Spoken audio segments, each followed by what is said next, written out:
Alright, this is something I usually don't show, but this is how I do my epoxy.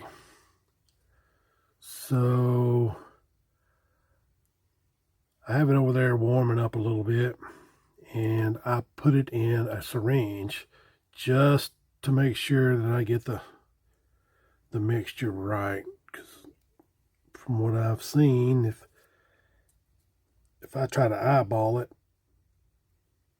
things don't typically end up right. So I felt like I kind of couldn't do better than this. So that's what I tried, and I think it works out a little better for me. So this is Lurecoat from lurebuild.com,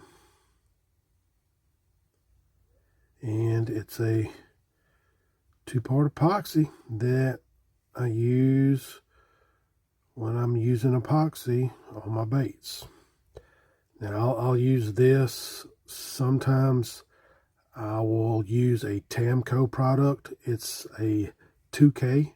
If I was doing a bunch of baits, that would be a little bit easier because you mix that up and just shoot it through your gun. And that's the whole reason I built this booth with the explosion proof fan on it and piping that goes outside. So I could do that in here. You still have to wear a respirator, but that's pretty easy. But I feel like this epoxy is the absolute best coating. So I'm only doing two baits, and I mixed up way too much epoxy, but it'll be all right. So just kind of want to show you what's going on with this stuff from my perspective.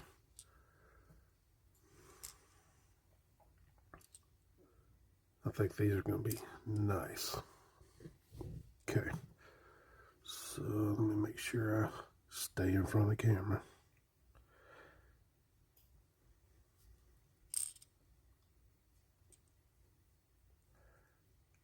Just want to do a thin coat.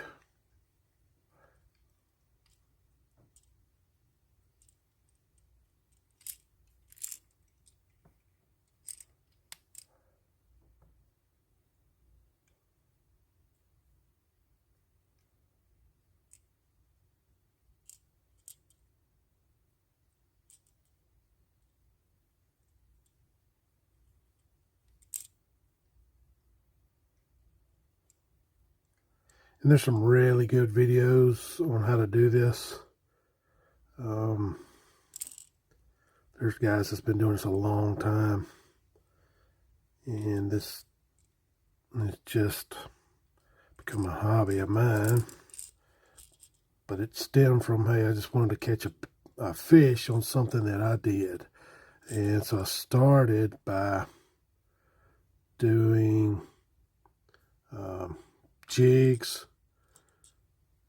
for bass. Then I went to tying crappie jigs because, you know, there's just a good feeling when you can do something like that and trick a fish.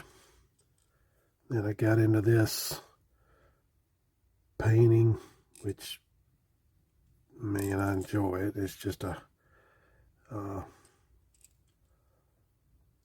good little hobby. You're not going to get rich doing it. I don't know if you could tell, there was some texture where the paint was blocked by the little cloth there, little ribbon stuff, and it, you know, it wasn't smooth. This is going to self-level, and it's going to look real good when we're through with it. And where I put that watermark, it's going to self-level there, and make that look really good.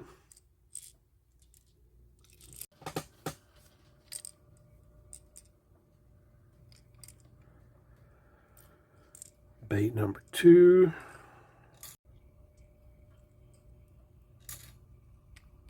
Look at me all off the camera, dadgummit.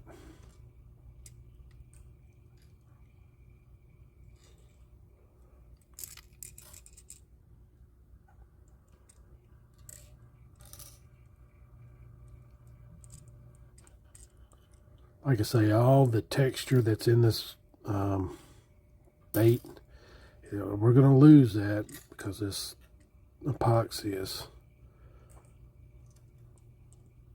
going to self-level. But it's going to be slick.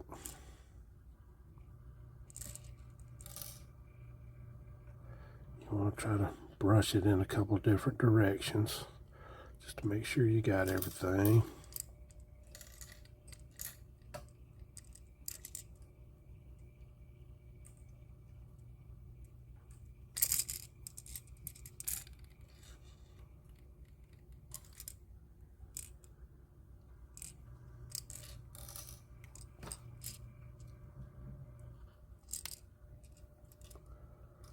Let that go a little bit and I'll show you what it looks like.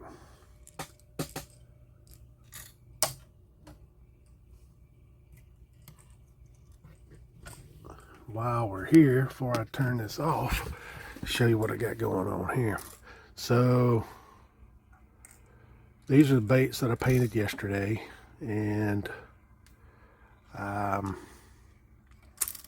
did the Lurecoat on them. Let's see, yesterday morning. So this morning they were good to go,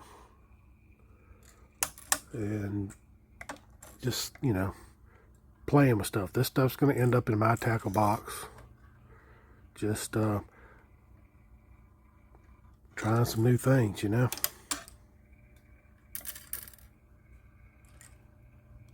But I'll let them turn on here for a few hours. Then I'll kind of look at it, make sure that the eyes aren't full of epoxy. If they are, I'll just kind of clean them out with a toothpick. And while it's doing this for the first couple hours anyway, it's where you get your evenness from everything. And after that, it kind of sets up. You turn the turner off and go on about your business and just let it sit there to cure. So this time tomorrow, they'll be ready to put hooks on, take out to the my wife's test tank and tune them, put them in a package. They're for sale, but most of these will end up in my tackle box. Thanks.